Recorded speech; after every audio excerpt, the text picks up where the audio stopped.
नमस्ते। आज हम एक ऐसी चीज के बारे में बात करने वाले हैं जिसे अक्सर सिर्फ एक मामूली सी परेशानी मानकर टाल दिया जाता है। सोचिए, रात की वो कौन सी आवाज है जो सबसे ज्यादा परेशान करती है? खर्राटे, राइट?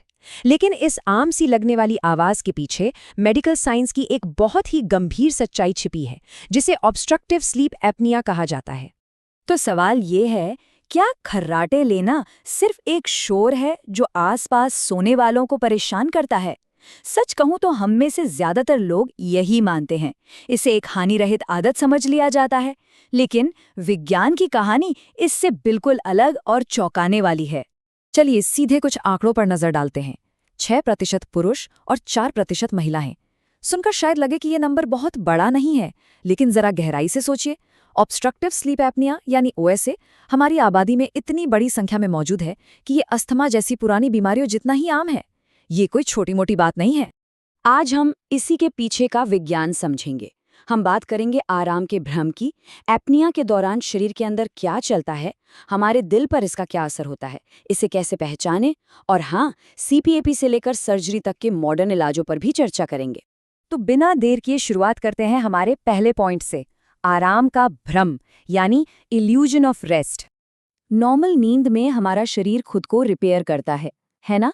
NREM स्टेज में शरीर हील होता है और REM स्टेज में हमारा दिमाग और याददाश्त फ्रेश होती है।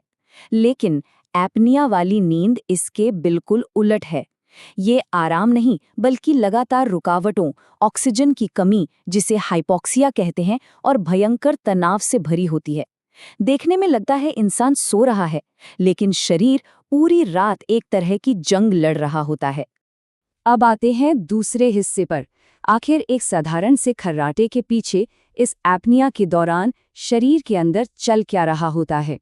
देखिए, इस पूरी घटना के 3 मेन फेज होते हैं। पहले फेज में हवा का रास्ता बंद होने से ऑक्सीजन का लेवल धीरे धीरे गिरने लगता है। फिर आता है दूसरा फेज। यहाँ शरीर को खतरे का एहसास होता है। हार्ट रेट और ब्लड प्रेशर अचानक से बढ़ जाते हैं। और फिर तीसरा फेज, शरीर सर्वाइवल मोड में आ जाता है और आपको अचेतन रूप से जगा देता है, जिसे अराउजल कहते हैं। सोचिए, आपका शरीर सांस लेने के लिए लिटरली हाँफ रहा होता है। और यही हमें हमारे तीसरे और सबसे गंभीर पॉइंट पर लाता है, द कार्डियोवैस्कुलर टोल, यानी हमारे दिल और खून की नलियों पर पड़ने वाला भारी बोझ। अब मेडिकल भाषा में इसे 3 मेन ट्रिगर्स में बांटा गया है, जो इस दौरान भारी तनाव पैदा करते हैं। पहला, नेगेटिव इंट्राथोरेसिक प्रेशर। इसे ऐसे समझिए जैसे छाती के अंदर एक जबरदस्त वैक्यूम बन गया हो। दूसरा, हाइपोक्सीमिया, यानी खून में ऑक्सीजन की भारी कमी।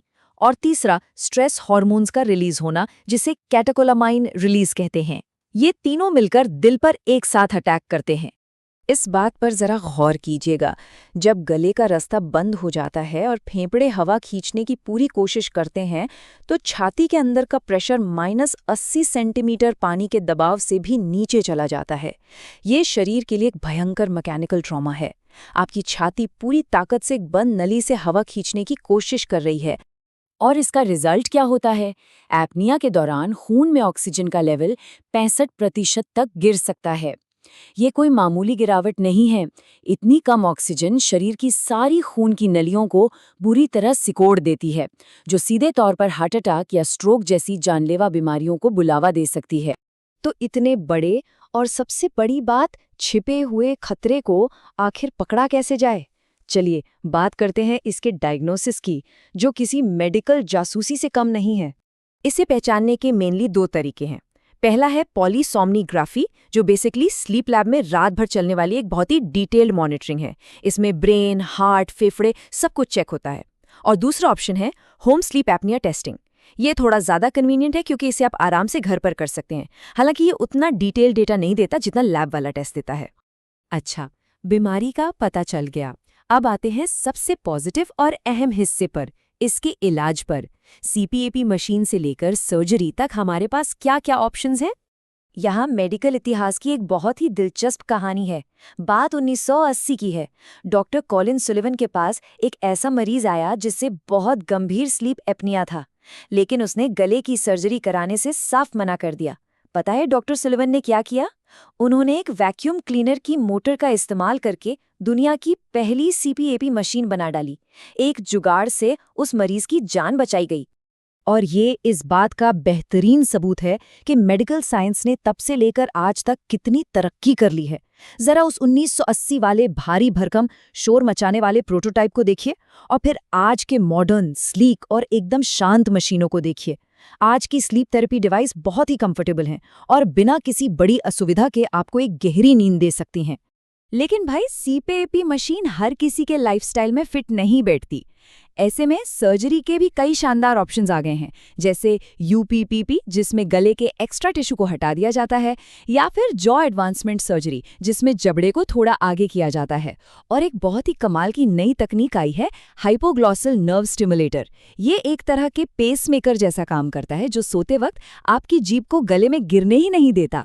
इन सब के अलावा मेडिकल फील्ड से एक एकदम ताज़ा और एक्साइटिंग खबर भी है। FDA ने हाल ही में टिर्ज़ेपेटाइड जैसी नई वेट लॉस दवाओं को स्लीप एपनिया के इलाज के लिए भी अप्रूवल दे दिया है। यानी अब मोटापे को कंट्रोल करके हम सीधे तौर पर इस बीमारी की जड़ पर वार कर सकते हैं। ये सच में एक बहुत बड़ा गेम चेंजर साबित हो सकता है। तो इन सारी बातों और दिल पर पड़ने वाले इस भयानक खतरे को समझने के बाद चलिए वहीं चलते हैं जहां से हमने शुरुआत की थी। आज रात दुनिया भर के लाखों घरों में जो नींद ली जा रही है वो वाकई कितनी शांतिपूर्ण है। ये चर्चा हमें सोचने पर मजबूर करती है कि अच्छी नींद सिर्फ आंखें बंद करना नहीं है, ये हमारे जिंदा रहने और स्वस्थ रहने की सबसे बुनियादी शर्त है। अपनी नींद को हल्के में मत लीजिएगा, इस पर जरूर गौर कीजिएगा।